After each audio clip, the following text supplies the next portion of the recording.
अस्सलाम वालेकुम नाज़रीन, आप देख रहे हैं प्रोग्राम 7 से 8। मैं हूं किरण नाज। हर बाप की ख्वाहिश होती है कि उसका बेटा उसका आईना हो। लोग बेटे को देखें तो बाप का चेहरा निगाहों में आ जाए, लेकिन कायनात में एक अजीम बाप वो भी है जिसकी आरज़ू ये थी कि अल्लाह उसे वो बेटा दे जो उनके नाना की शबी हो, जिसे देखें तो दीदार रुख़ मुस्तफ़ा हो। ये हुसैन व मिन्नी व अना मिनल हुसैन की मंजिल है। ये इश्क का मामला है जहाँ हुसैन रूहानी तौर पर हर लम्हा अपने नाना के साथ, लेकिन विसाले नबी के बाद जिस्मानी दूरी हुसैन को गवारा न थी। वो चेहरा मुस्तफ़ा की ज़ियारत के लिए बेचैन हुसैन बस यही दुआ करते कि मुझे अल्लाह ऐसा बेटा अता कर दें जो सूरत में सीरत में मेरे नाना की शबी हो, जिसकी आँखों को देखूं तो सरदारुल अंबिया की पुरनूर आँखें याद आ जाएं, जिसके रुखसार चूमूं तो नाना का लम्स महसूस हो। अल्लाह ने उन्हें वो बेटा अता किया जिसकी आवाज़ सुनकर मदीने वाले भी याद नबी में बेचैन होकर अली अकबर की ज़ियारत के लिए चले आते। जी वो अली अकबर जिन्हें हुसैन इब्ने अली ने हर दुआ में मांगा, और जब उसी बेटे को करबला में सबसे पहले शहादत के लिए भेजा तो बस इतना कहा कि ऐ अली अकबर, तुम पलट पलट कर मुझे देखते रहना। बेटे ने इस ख्वाहिश की वजह जानना चाही तो बस इतना कहा कि काश अली अकबर तुम्हारा कोई तुम सा जवान बेटा होता, और बस फिर हाथ उठाकर रब्बे कायनात को गवाह बनाया। करबला के सहरा में दुआ की, परवरदिगार मैं तुझे इस कौम पर गवाह बना रहा हूँ। इनके मुकाबले में एक ऐसा शख्स जा रहा है जो तमाम इंसानों में ज़ाहिरी सूरत, बातिनी अखलाक़ी सफ़ात में तेरे रसूल से सबसे ज़्यादा मुशाबहत रखता है। आज हज़रत अली अकबर की विलादत का दिन है। रब्बे ज़ुल जलाल हमें अहले बैत व अतहार और सहाबा कराम के नक्श कदम पर चलने की तौफ़ीक़ अता फ़रमाए। प्रोग्राम में आपको खुशामदीद कहती हूँ नाज़रीन, और आगाज़ में वही बात करना चाहती हूँ जिसे हर पाकिस्तानी सुनना चाहता है, बार बार सुनना चाहता है। एक कौम, एक मंजिल, यौम पाकिस्तान परेड का शानदार मुज़ाहरा आज हुआ इस्लामाबाद में। वज़ीर आज़म इमरान खान कोरोना में मुब्तला हैं, अल्लाह उन्हें सेहत दे। इसके सबब परेड में नहीं आ सकें। मुसल्लह अफ़वाज के दस्तों ने सदर मुमलिकत को सलामी दी। दिफाई सलाहियत का भरपूर मुज़ाहरा किया गया है जिसमें तमाम सूबों के रंग नुमाया थे। JF-17 थंडर तैयारों ने ख़ुसूसी अंदाज में सदर पाकिस्तान को सलामी भी पेश की है।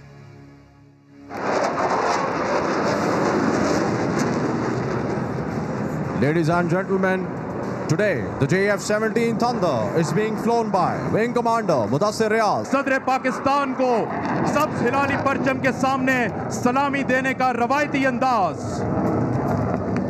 I present to you the Sherdils. As the 7 aircraft are pulling up with 4 and 7 in double slot, number 8 and 9 will break inwards.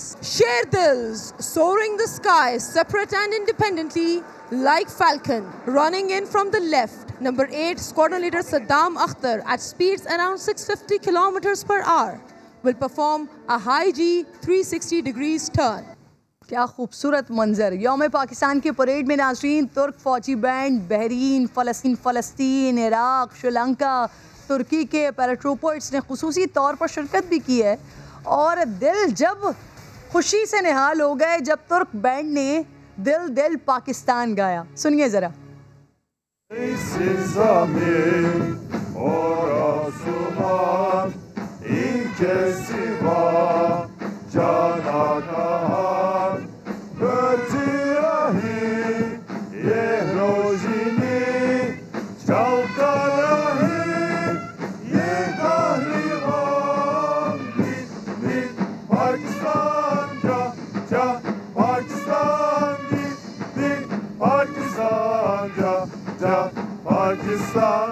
तो पाकिस्तानियों और तुर्कों का नाज़रीन बहुत ही गहरा रिश्ता है जो सालों पर नहीं बल्कि सदियों पर मुय्यत है, और यही वजह है कि सल्तनत उस्मानिया के लिए उर्तुगल गाज़ी की जिद्दोजहद पर मबनी ड्रामा ने पाकिस्तान में कई रिकॉर्ड्स तोड़े। आज यौम पाकिस्तान की तकरीब में जब तुर्क बैंड ने धुन बजाई ना, उर्तुगल गाज़ी को खिराज अक़ीदत पेश किया, तो उस वक्त तो देखने वालों पर सख्ता तारी हो गया था। आइए इसे फील करते हैं।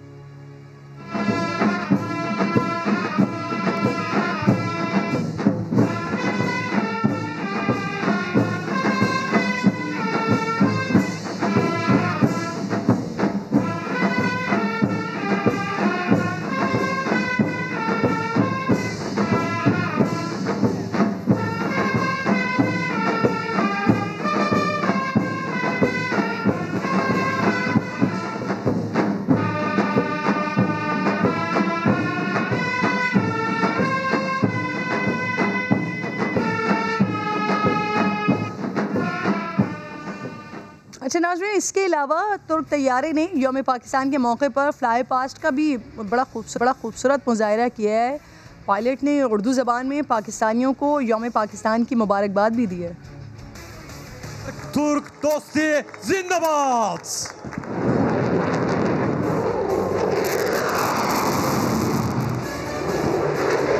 तुर्की की जनाब से आप सबको खुश आमदीद।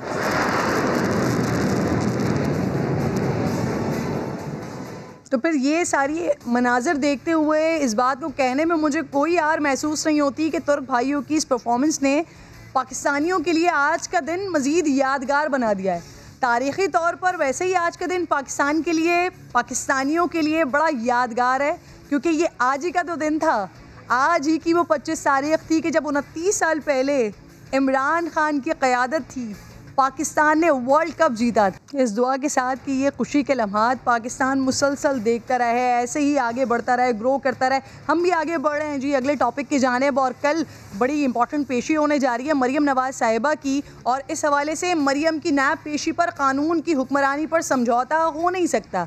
वज़ीर आज़म पाकिस्तान की जानिब से ये स्टेटमेंट सामने आया। जावेद साहब, आपसे बात का आगाज़ करते हैं, क्योंकि ऑब्वियसली आपके लिए सर कल का बड़ा दिन है। मरियम साहिबा नैब में पेशी के लिए जा रही हैं। किरण, जो आप बात कह रही हैं कानून की हुक्मरानी के लिए, तो हम जा रहे हैं।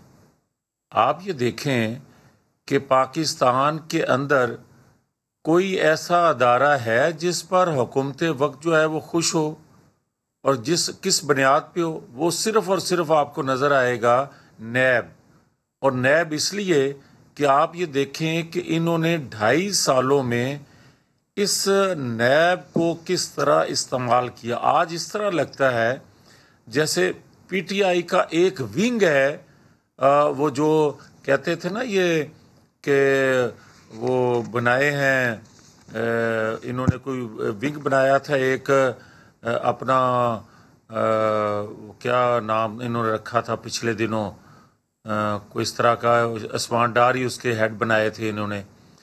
तो आप मुझे ये बताएं कि पीटीआई के अगर नैब एक विंग के तौर पे काम करेगा, उनकी ख्वाहिश के मुताबिक किसी को नोटिस करेगा, उनकी ख्वाहिश के मुताबिक किसी को गिरफ्तार करेगा, तो फिर लोग अपने हकूक़ के लिए, अपने तहफ़्फ़ुज़ के लिए इसी तरह बाहर आएंगे।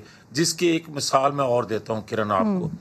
JIT बनी एक नवाज शरीफ के ख़िलाफ़, और उस JIT में जो कुछ इन्वेस्टिगेट इनकी एसेट के हवाले से किया गया, उसमें जो रेफरेंस आज बनाने नैब जा रही है प्रॉपर्टी के, वो ज़मीन के हवाले से मरियम नवाज शरीफ का, ये डिस्कस JIT में हो चुका है।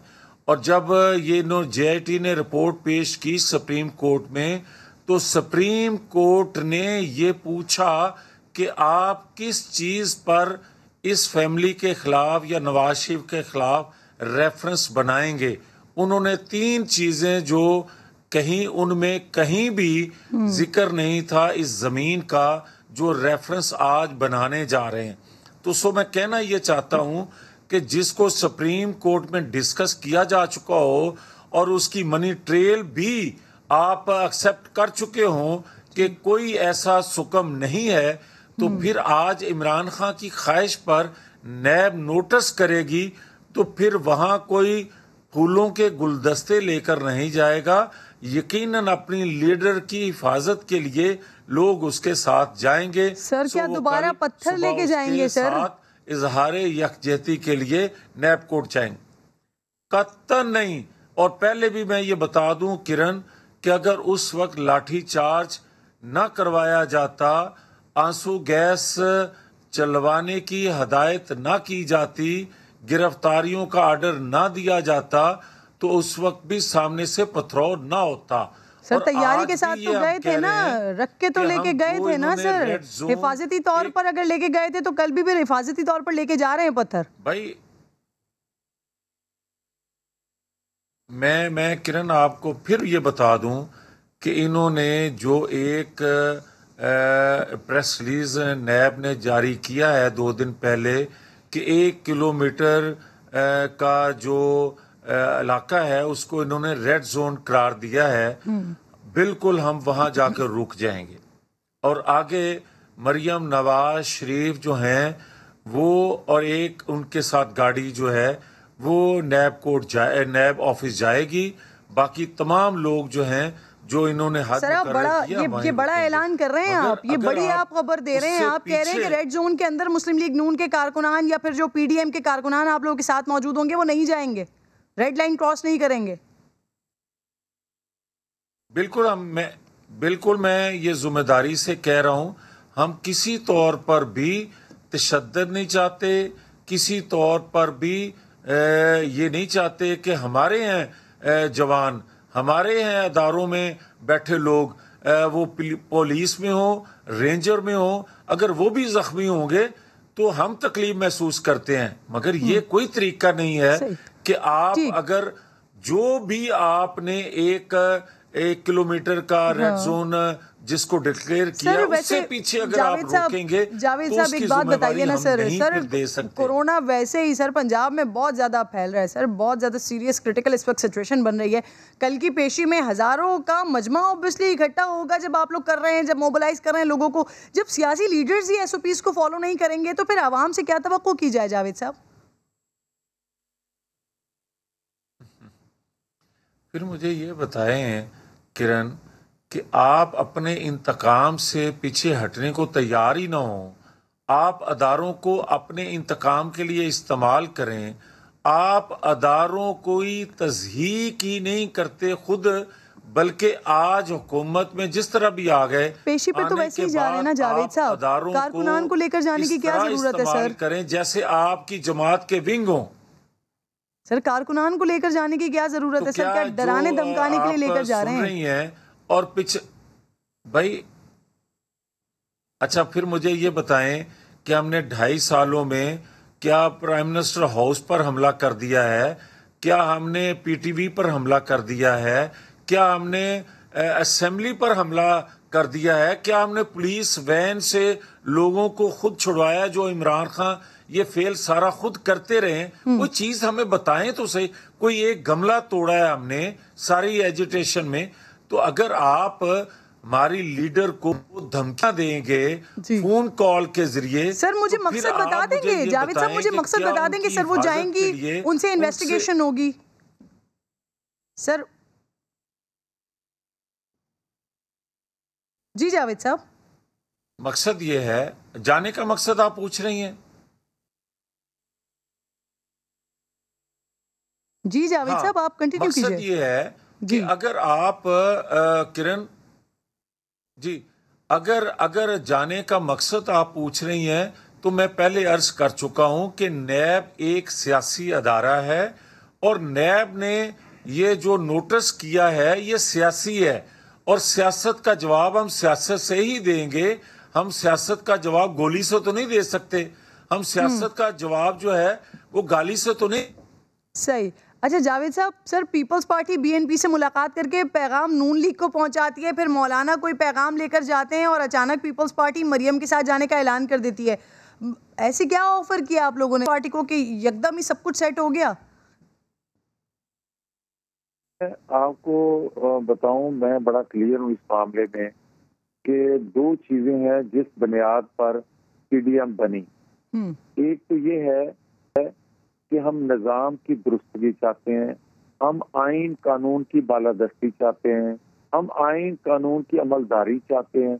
और दूसरा इशू है अवाम को जो महंगाई की चक्की में इन्होंने 2.5 साल में पीस के रख दिया है, जो बेरोजगार लोग हो गए हैं, जो आज 2 वक्त की रोटी को तरसते हैं। यकीन करें सर, आपके जलसों में मुझे नहीं दिखता ये जो आप लोगों के अवामी मंशूर लेकर आप निकले थे ना, वो जलसे में मुझे कहीं सुनाई नहीं देता है। लेकिन पीपल्स पार्टी को मैं पूछ रही हूँ ऐसी क्या ऑफर हो गई है कि मामला सेट हो गए हैं सर? नहीं, मेरा ख्याल है फिर आप शायद सुनना नहीं चाहती। हम तो हर रोज यही बात करते हैं, हम तो हर रोज ये बात करते हैं, वो आप को सुनाई ना दे तो वो अलग बात है, मगर जिन्होंने सुनना है वो जरूर सुन रहे हैं कान लगा के। सही। सर पीपल्स पार्टी का बता दें, अरे क्या ऑपोजिशन लीडर वाली सीट का मामला से हल हो गया है क्या? फिर मैं किरण आपको ये जरूर अर्ज करना चाहता हूँ कि किरण देखें, मैं ये जो कोट कर रहा हूँ ना, महंगाई को मैं कोट कर रहा हूँ कि आइन कानून की बालादस्ती की लिए जो एजुटेशन तहरीक हम अनाउंस की हुई है हमने, तो इससे जो जमात पीछे हटेगी वो मुस्लिम लीग हो या कोई दीगर जमात हो, जो इस बयानिए से जो अवामी मौक़िफ़ से पीछे हटेगी, कल को वो किस मुंह से जाएगी इसी अवाम के पास। तो मैं कहता हूँ कि किसी तरीक़ेकार पे किसी को इख्तलाफ हो सकता है, मगर इस बयानिए पे, इस बात से जो भी अलग खुद को करेगा वो अवाम में जावेद साहब सर ये IMF वाला जो इशू सामने आया है ना, इंकशाफ ही सर समझ लें इसको, उस पर मैं आपसे बात करना चाह रही हूँ सर। इसहाक डार साहब के दौर में 2016 में IMF को जो सर आदादोशुमार दिए गए उनमें गलत बयानी की गई, कर्जों पर हुकूमती ज़मानतों को 50 अरब जाहिर किया गया, हालांकि असल जो थी ना वो 357 अरब रुपए से जायद थी। सर मौजूदा हुकूमत ने भी पहले तो वही आदादोशुमार 2019 में भी पेश कर दिए, लेकिन फिर जब निशानदेही खुद की उन्होंने IMF से मामला सॉर्ट आउट किया, वरना ये तो इतना संगीन मामला है सर, आलमी सतह पर तो हमारी सुबकी होती ही होती, भारी जुर्माना हो सकता था, IMF प्रोग्राम भी बंद हो सकता था। जावेद साहब अगर किरण मैं आपकी बात मनोहन मान लूं, आपके बकौल जो आप कह रही हैं, मैं कोई आर्गू दिए बगैर अगर मान लूं आपकी बात, तो मुझे ये बताए कोई सर, मैं इस रिपोर्ट के अकॉर्डिंग बोल रही हूं। इमरान खान साहब को दुनिया को, मेरी बात तो सुन लेना, अब आपने बात की है, बात सुने आप। मैं ये अर्ज कर रहा हूं आपकी खिदमत में कि अगर अपोजिशन लीडर जो है उसको पाकिस्तान के अंदर जो अदादो शुमार हैं आपके खजाने के कर्जों के, अगर उसका सही इल्म नहीं है तो उस नाहल को एक लम्हे के लिए भी हुकूमत देना पाकिस्तान की बदकिस्मती थी, है, जो आपको नजर आ रही है। आज इनको 2.5 सालों बाद पता चला है कि इसहाक डार ने अदादोशुमार गलत दिए थे। आज इसको 2.5 सालों के बाद पता चला है कि पाकिस्तान इतने कर्जों में डूबा हुआ था। सर जिनको पता चला उनको पता चला, उनको नाइल कर देना चाहिए, जिन्होंने किया उनको क्या करना चाहिए जावेद साहब? मैं कहता हूं उनको फांसी पे लटका दो, मगर मुझे ये तो बताओ कि आप 2.5 सालों का हिसाब दो। आप क्यों बार बार ये बात कर रही हैं कि भाई आप 10 साल पहले ये था, 15 साल पहले ये था, 6 साल पहले ये था? इन 2.5 सालों का भी कोई हिसाब पूछेगा क्या? 2.5 सालों के बाद आप 10 साल बाद इस 2.5 सालों का हिसाब को फांसी पे लटकाने की बात कर रहे हैं ना? यही वजह है जिसके लिए लोग बाहर आ रहे हैं। मैं कह रहा हूं कि जिस शख्स ने गलत अदादो शुमार दिए हैं वो सजा का मुस्तहिक है। इसहाक डार साहब सजा के मुस्तहिक हैं सर। अगर मुझे ये बताएं कि आप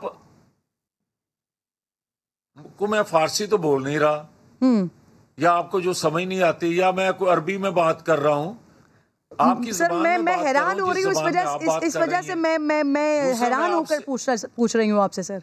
मैं हैरान हो रही हूँ। हैरान ना हो, आप परेशान हो, आप इस बात पे परेशान हो कि 2.5 सालों के अंदर परेशान तो इसहाक डार साहब ने होना चाहिए आपकी बात सुनकर। कौम को गलत अदादो शुमार दिए। आप इस बात पे भी, आप भी पाकिस्तानी हैं, आप भी इस बात पे परेशान हो कि पाकिस्तान को कितना चूना लगा गए ये मेडिसिन में, कितना चूना लगा गए ये आटे में, कितना चूना लगा गए ये चीनी में, कितना चूना लगा गए ये पाकिस्तान को पेट्रोल में। सर आपकी बात को लेकर बढ़ती हूँ आगे। उस्मान डार साहब से जरूर ये सवाल उठाऊंगी। बहुत बहुत शुक्रिया लतीफ साहब, आप साथ मौजूद थे। उस्मान डार साहब भी ज्वाइन कर चुके हैं, आपको भी खुशामदीद कहूंगी। उस्मान साहब, सबसे पहले मरियम साहिबा की पेशी के हवाले से ही बात कर लेते हैं। कंटेनर तो पकड़ रहे हैं, कारकुनान को रोकने के लिए क्या करेंगे? अब तो अदालती रिमार्क्स भी आ गए हैं ना कि अदालत मरियम को नहीं रोकेगी, नैब इस मामले से खुद निपटे, ये रियासत की जिम्मेदारी है, रियासत अपनी जिम्मेदारी अदा करे। देखिए किरण, मैं समझता हूँ कि मरियम नवाज़ क्या मैसेज दे रही हैं। कल जो ये जत्थे और ये लश्कर कशी का एक माहौल बनाकर नैब में तारीख के लिए जा रही हैं, क्या ये कोई निशाने हैदर मिलने जा रहे हैं इनको, जिसके लिए जी एक जश्न ढोल ढमकों के साथ ये लोग और कारकुनों के साथ लेके जा रहे हैं? इनके लिए तो शर्मिंदगी का मुकाम होना चाहिए, इसलिए कि इनको करप्शन के मुकदमात का सामना है। जो तारीख के लिए ये जा रही हैं वो तारीखी करप्शन का जो इन्हें सामना है मुकदमात का, उसके लिए जा रहे हैं। देखिए, काश अगर आप मियाँ साहब को रोकते तो मैं उनसे पूछता, तो ये इंतकामी कार्रवाइयाँ तो ये दोनों जमातें एक दूसरे के खिलाफ फिर करती रही हैं, फिर इन दोनों को शर्मिंदगी से सर झुकाकर पाकिस्तानी कौम से माफ़ी मांगनी चाहिए। अगर आप बात करें फलूदे वाले की, मुर्दे वाले की, जैली अकाउंट्स की, ये तो फिर आपके साबिक वजीर दाखिला चौधरी निसार अली खान ने उस वक्त ये सारे केसेस वेरीफाई किए। फिर इसी तरह शरीफ खानदान के ऊपर जिन मुकदमात का इन्हें सामना है, ये पीपल्स पार्टी वालों ने किए। ये सियासी टोपी ड्रामा इन दोनों जमातों ने एक दूसरे के खानदान पे लगा रखा था। ठीक उसी तरह जो अब एक दूसरे के साथ कर रहे हैं। लाहौर की फैमिली कहती है बिलावल सिलेक्टेड, बिलावल कहता है नहीं लाहौर की फैमिली सिलेक्टेड। सर अब मुझे उस्मान साहब एक और भी बड़ा इंपॉर्टेंट मामला है ना, उस पर भी आपसे बात करनी है। ये बल्दियाती इदारों के हवाले से उस्मान साहब सवाल ले लें, ऐड कर लीजिएगा उसमें साथ। सर, सुप्रीम कोर्ट ने पंजाब में बल्दियाती इदारे बहाल करने का हुक्म दे दिया। अब सर हुकूमत रिव्यू में जाएगी या फिर हुक्म पर अमल करेगी? सर देखिए, ये तो आपको पंजाब हुकूमत के तर्जमान ही बता सकते हैं। हमने माजी में भी अदालतों के फैसलों का एहतराम किया है, इस फैसले का भी एहतराम करते हैं। अगर बल्दियाती अदारे गैर फॉल किए गए पंजाब में तो एक बेहतर निज़ाम लाने के लिए गए। हम एक ज़बरदस्त सिस्टम इंशाल्लाह ताला लेके आ रहे हैं। उसमें तख़ीर आने की मेजर वजह कोरोना पेंडेमिक आपके सामने है। तकरीबन पूरा साल पिछला कोरोना की नज़र हो गया, और उसके अलावा जिस कानून साजी के लिए हमने कोशिश की और जिसको लेके आ रहे हैं, उसके लिए भी एक डिटेल्ड, एक मैसिव कंसल्टेटिव प्रोसेस की ज़रूरत थी। अब अदालत ने जो फैसला किया है, इसके ऊपर पंजाब हुकूमत फैसला करेगी, आया वो रिव्यू में जाएगी नहीं जाएगी। लेकिन मैं समझता हूँ कि इन्हें तेज़ी के साथ आपके ख्याल में जाना चाहिए, बल्दियाती इंतखाबात की तरफ जाना चाहिए। मैं ये समझता हूँ कि हमें जो नए बल्दियाती इंतखाबात कराने हैं उस तरफ जाना चाहिए। जल्द से जल्द वो सिस्टम लेके आना चाहिए जो हकीकी मायनों में निचली सतह पर, गली मोहल्ले की सतह पर, फंड्स के मामले में, डेवलपमेंट के मामले में लोगों के मसाइल हल करने के लिए, लोगों को रिलीफ देने के लिए इम्प्लीमेंट किया जाए। जो एक मैं समझता हूँ सिर्फ एक कवर अप नहीं होना चाहिए कि हकीकी मायनों में लोग करते थे वो जल्द से जल्द हो। लेकिन उस्मान साहब वो फिर हुआ नहीं, तो आप ये समझते नहीं है कि सुप्रीम कोर्ट का आज का फैसला हुकूमत की नाकामी बहरहाल है? अगर आपने बल्दियाती इदारों को तहलील कर भी दिया था तो अगर वक्त पर इंतखाबात करवा देते तो आज सुप्रीम कोर्ट का फैसला इस तरह से नहीं आता सामने शायद। देखिए, जहाँ तक मेरी इत्तला है, अगले 2 से 3 माह में बल्दियाती इंतखाबात के लिए पंजाब हुकूमत बिल्कुल तैयार थी, और यही एक वाहिद हल है लोगों के मसाइल हल करने के लिए। देखें, जब तक हम लोगों को निचली सतह तक एम्पावर नहीं करेंगे, मसाइल हल नहीं हो सकते।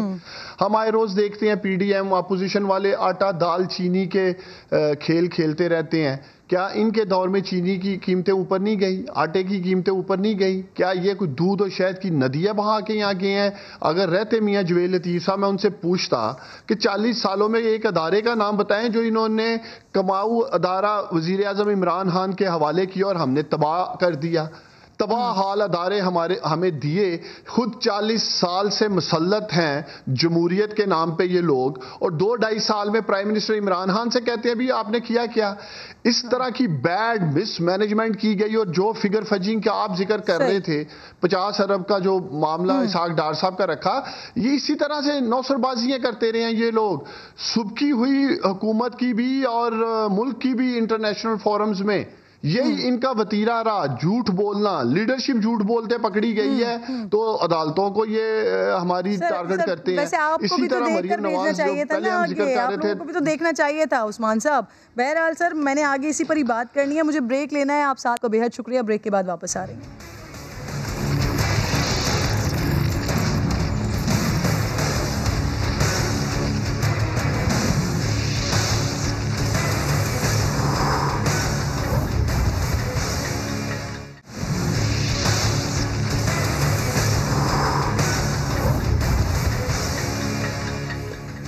वेलकम बैक उनसे अगेन जी। IMF ने पाकिस्तान के लिए कर्ज प्रोग्राम के तहत $50 करोड़ की अगली किस्त फौरी जारी करने की मंजूरी दे दी है।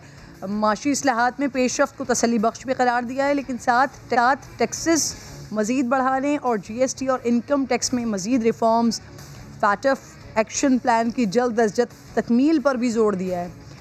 IMF पाकिस्तान को $1 अरब 35 करोड़ पहले ही दे चुका है। ये कर्जा किस मद में इस्तेमाल होगा और IMF के दबाव से पाकिस्तानी अवाम पर क्या असरात होंगे? इकनॉमिक एक्सपर्ट मुजम्मिल असलम साहब मेरे साथ मौजूद हैं। मुजम्मिल, मैं आपको खुशामदीद कहती हूँ। सबसे पहले तो मैं ज़रा बात करना चाह रही हूँ इसहाक डार साहब वाले मामले पर। इन्होंने IMF को 2016 में मईशत के हवाले से जो आदाद शुमार दिए थे उनमें गलत बयानी की गई। नून लीग के दौर में कर्ज़ों पर जो रियासती ज़मानतें थीं, गारंटीज़ थीं, उन्हें गलत कोट किया गया। मौजूदा हुकूमत ने भी उसको सामने रख दिया, वही आदाद शुमार दे दिए, लेकिन फिर उसके बाद जब गलती की निशानदेही कर दी और कर्ज़ा ले लिया। फिर ये बताइएगा कि जो खुद ही गलती की फिर उसकी निशानदेही कर दी, IMF को उससे आगाह कर दिया, सारा मामला सॉर्ट आउट हो गया और पाकिस्तान फिर बड़े जुर्माने से भी बचा है। लेकिन बर वक्त ये सब ना होता, जुर्माने के अलावा और क्या क्या हो सकता था पाकिस्तान के साथ? मुजम्मिल साहब देखिए, जुर्माना तो सज़ा होती है ना, और सज़ा से जो सबसे ज़्यादा बड़ी चीज़ होती है वो एतमाद होती है। एतमाद होता है, आप किसी को सज़ा दे सकते हैं और सज़ा देने के बाद जो है मतलब बात ख़त्म हो जाती है, लेकिन जब किसी का एतमाद खो लें आप तो फिर आपके साथ डीलिंग कोई करने को तैयार नहीं होता। और पता नहीं क्यों हमेशा से पाकिस्तान में जब भी इस तरह की कोई डाटा फजिंग की बात आती है तो इसहाक डार साहब का नाम हमेशा सबसे आगे आ जाता है। और मैं ना सिर्फ ये चीज़ जो IMF ने निशानदेही की है, कई ऐसी चीज़ें हैं जो वो अंडर द कारपेट अपनी जब दौरे हुकूमत होता था उसको रखते थे ताकि वो उनकी जो ओवरऑल कारकर्दगी है वो ऐसे लगे कि बस वो ही है पाकिस्तान में और कोई नहीं है। मिसाल के तौर पे जो डॉलर की कीमत, मुजम्मिल साहब प्लीज करेक्शन कीजिएगा, ये IMF ने निशानदेही की है या कि पाकिस्तान ने निशानदेही की है? पाकिस्तान ने ये मामला पकड़ा है? देखें, ये मेरा अपना ख्याल ये कि हुकूमत पाकिस्तान ने क्योंकि IMF तमाम डाटा पाकिस्तान की हुकूमत से लेता है, तो हुकूमत पाकिस्तान ने मैंने जो ट्रांसक्रिप्ट पढ़ी है उसमें मुझे ये लगा है कि हुकूमत पाकिस्तान ने उसको रिवाइज करके दिया है और उनको सही हकीकत बताइए कि ये इसमें गलती थी।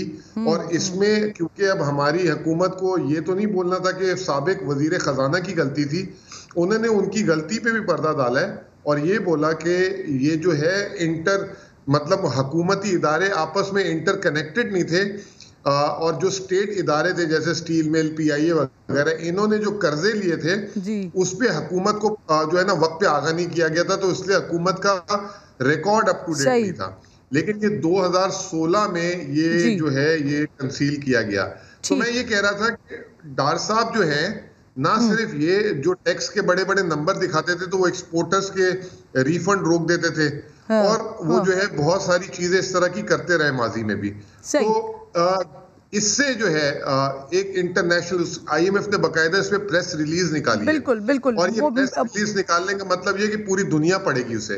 बिल्कुल। अच्छा मुजम्मिल साहब, मुझे ये बताइए, अभी जो करंट सिचुएशन है ना, IMF मजीद टैक्सेस की बात कर रहा है, GST और इनकम टैक्स इस्लाहात लाने पर जोर दे रहा है, क्या आम आदमी को इससे मजीद नुकसान होगा? नया बजट मजीद टैक्सेस फिर बढ़ेंगे, ज्यादा किन शोबों को फोकस करेगी हुकूमत टैक्स कलेक्शन के लिए? सर देखें, जो अच्छी चीज ये हुई है कि हुकूमत ने, IMF ने इस दफा बोला है कि टैक्स की शरह को ना बढ़ाएं, जो लोगों पे टैक्स लागू होता है उन पे टैक्स लगा दें, जो उनको टैक्स की छूट दी हुई है वो वापस लें। तो इस दफा ये नहीं होगा कि जिस पे टैक्स अदा किया जा रहा है उस पर मजीद और टैक्स दिया जाए, तो टैक्स की छूट वो भी आमदनी पे। तो ये जो टैक्स लगा है ये महंगाई का इस पे कोई असर नहीं आएगा, लेकिन जिनकी आमदनी खुली छूट दी हुई थी और उन पे टैक्स नहीं लग रहा था उन पे टैक्स लगेगा, आमदनी पे, उनकी अशिया पे नहीं लगेगा। तो ये एक अच्छी चीज है। ये नहीं, आप कह रहे हैं महंगाई नहीं बढ़ेगी, ये बहुत बड़ी खबर होगी ऑब्वियसली पाकिस्तानियों के लिए। अभी हाल ही में बिजली महंगी हुई है, गैस की कीमतें बढ़ी हैं, आम आदमी पहले से ही बराह रास्त मुतासर है। मुजम्मिल नहीं, जो आपने बात की है ना, आपने कहा जो टैक्स नया लग रहा है, टैक्स जो छूट पे लग रहा है, बिजली की कीमत बढ़ रही है, वो बिजली की कीमत टैक्स नहीं है, उसकी कीमत वो एक अलग चीज है, उससे लाजमी तौर पे महंगाई होगी।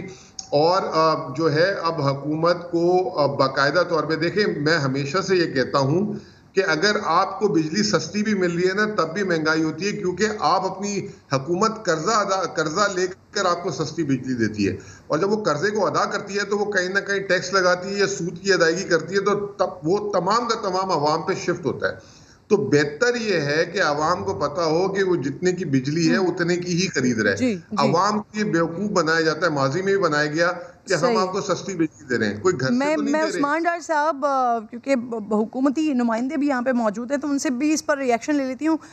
उस्मान साहब, $50 करोड़ किस्त आ रही है ये, और फिर मुजम्मिल साहब कह रहे हैं और आम तज्जिया ये आ रहा है कि महंगाई भी इस बार नहीं बढ़ेगी, तो अच्छी खबर है। देखिए, एक तरफ ये ज़रूर कह लें एक पॉजिटिव बात है कि IMF ने $50 करोड़ की जो बात आप कह रही है, लेकिन मैं समझता हूँ कि इस पे ऐसा सच खुश होने वाली बात नहीं है। कर्ज लेना पड़ रहा है, और कर्ज भी बाज़ दफ़ा लेना पड़ता है पिछले कर्ज का सूद अदा करने के लिए। अब सोचें कि उस मुल्क का क्या मुस्तकबिल हो सकता है जिसमें अगर 4000 अरब आप कलेक्ट करते हैं और उसमें से 2000 अरब तो आप सूद की अदायगी में दे देते हैं। तो ये सारा एक पैटर्न था जिसके ऊपर मैं मुजम्मिल साहब को भी अप्रिशिएट करूंगा। उन्होंने एक पूरा तजिया किया कि माजी में किस तरह फिगर वजिंग की जा रही थी। यही वजह है कि इसहाक डार साहब पाकिस्तान से भागे हैं। जब एक हुकूमत चेंज हुई, जो इन्होंने एक मास्किंग, मैं समझता हूँ इन्होंने एक मास्किंग कर रखी थी झूठ की, अपने मुआशरत के दादोशुमार बेहतर दिखाने के लिए, अब वो आहिस्ता आहिस्ता सारा कुछ कौम के सामने आ रहा है। और यही वजह है कि बहुत बहुत शुक्रिया उस्मान डार साहब, बहुत बहुत शुक्रिया आप साहब। ब्रेक का वक्त हो गया है नाज़रीन। ब्रेक के बाद जब वापस आऊँगी तो एक स्पेशल रिपोर्ट है। मुत्तहिदा कौम मूवमेंट अपना यौम तासीस मना रही है, लेकिन उसके साथ साथ अपने कायद से जुदा होने वाले वक्त को 5 साल मुकम्मल होने वाले हैं। इस हवाले से बात करेंगे, स्पेशल रिपोर्ट होगी प्रोग्राम में।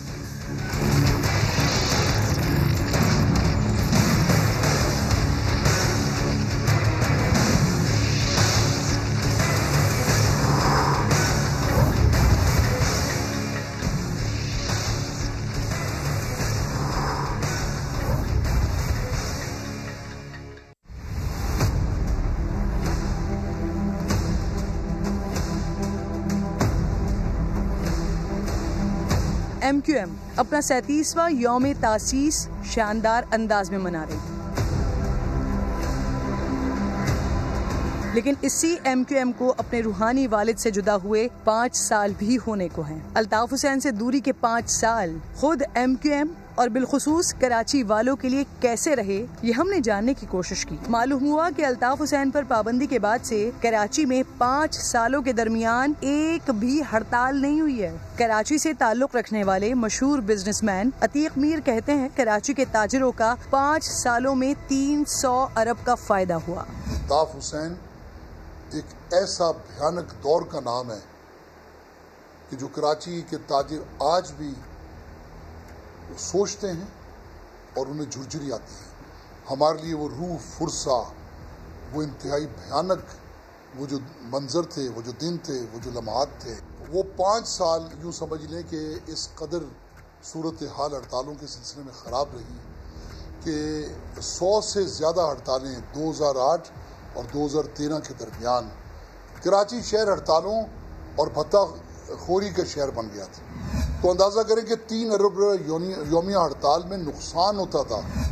अल्लाह का फजल है, अल्लाह का शुक्र है, इस दौरान एक भी हड़ताल नहीं हो सकी। तो बातदरीज कराची की मैशत में बेहतरी आई है और अब 4 अरब रुपए यौमिया का कारोबार होता है। तो ये एक ज़मीन व आसमान का फ़र्क है कराची के हालात में। एक खिज़ां से बाहर की जानिब पलटा है कराची।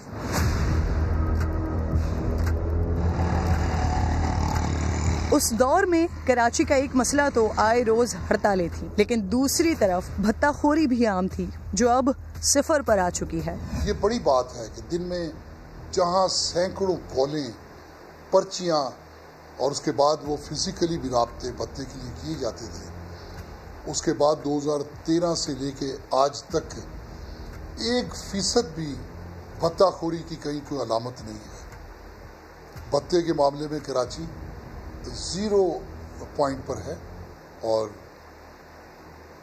शहरी भी ताजिर भी पुरसुकून।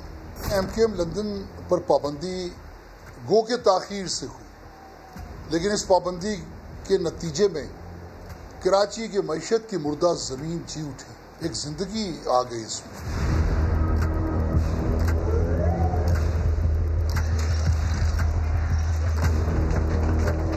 MQM कायद पर पाबंदी और कराची ऑपरेशन का फायदा सिर्फ माल का नहीं हुआ बल्कि जान को भी अमान आया। ह्यूमन राइट्स कमीशन के मुताबिक 2013 तक कराची में सालाना 3000 अफराद टारगेट किलिंग का शिकार होते थे, यानी शहर में रोजाना तकरीबन 8 अफराद कत्ल होते थे। लेकिन गुज़िश्ता साल टारगेट किलिंग के सिर्फ 22 वाक़यात रिपोर्ट हुए। मादी में जो दो तीन ऑपरेशन हुए उसके भी सियासी मकासद ज़्यादा थे, इसलिए उस ऑपरेशन में कामयाबी नहीं हुई। जो 2013 का ऑपरेशन हुआ है वो निस्बतन बेहतर हुआ, निस्बतन अक्रॉस द बोर्ड नज़र आता है हमें। मजमूई तौर पे 2013 का ऑपरेशन मादी के ऑपरेशन के मुकाबले में मुख्तलिफ भी था और बेहतर भी है। सीनियर सहाफ़ी हैं मज़हर अब्बास, समझते हैं कि अल्ताफ़ हुसैन पर पाबंदी का कराची वालों को तो फ़ायदा हुआ लेकिन MQM को इसका नुकसान हुआ। 22 अगस्त से पहले वाली MQM से सदर मुमलिकत से लेके हर सियासी जमात के सरबरा, हर सियासी जमात के सरबरा से लेके हर सियासी जमात जो है वो MQM के बग़ैर जो है ना कोलिशन गवर्नमेंट बनाती थी, और अगर बनती भी थी तो MQM के साथ एक वर्किंग रिलेशनशिप उनकी मजबूरी होती थी। तो उस लिहाज से देखें तो 22 अगस्त से पहले वाली MQM की जो एक पावर थी वो बहुत ज़्यादा थी उसको, और ऐसे जिनसे शदीद उनके अख्तलाफात भी रहे उनको भी MQM पे वो डिपेंडेंट होते थे बाद सूरत हाल में। चाहे हम 88 के बाद की पाकिस्तान पीपल्स पार्टी के ताल्लुकात देख लें, पाकिस्तान मुस्लिम लीग के ताल्लुकात देखें, इस्टेब्लिशमेंट के ताल्लुकात देखें कि इस्टेब्लिशमेंट को भी बराह रास्त जो है वो अल्ताफ़ हुसैन से बात करनी पड़ती थी। जब हमने यही सवाल MQM पाकिस्तान के सीनियर रुकन और मेंबर सूबाई असेंबली मोहम्मद हुसैन से पूछा तो उन्होंने जवाब कुछ यूँ दिया। MQM आज भी कमज़ोर नहीं है। MQM माशाल्लाह मजबूत है, ताकतवर है, लेकिन ज़रूरी नहीं है कि आप बेमौका बेमहल अपनी ताकत का इजहार करें।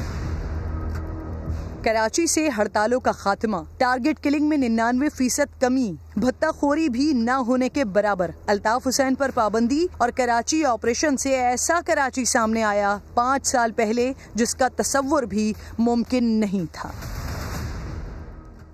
प्रोग्राम का वक्त खत्म हो गया। नाज़रीन, पीर को आपसे मुलाकात होगी। अपना ख्याल रखिए। अल्लाह ने के बाद।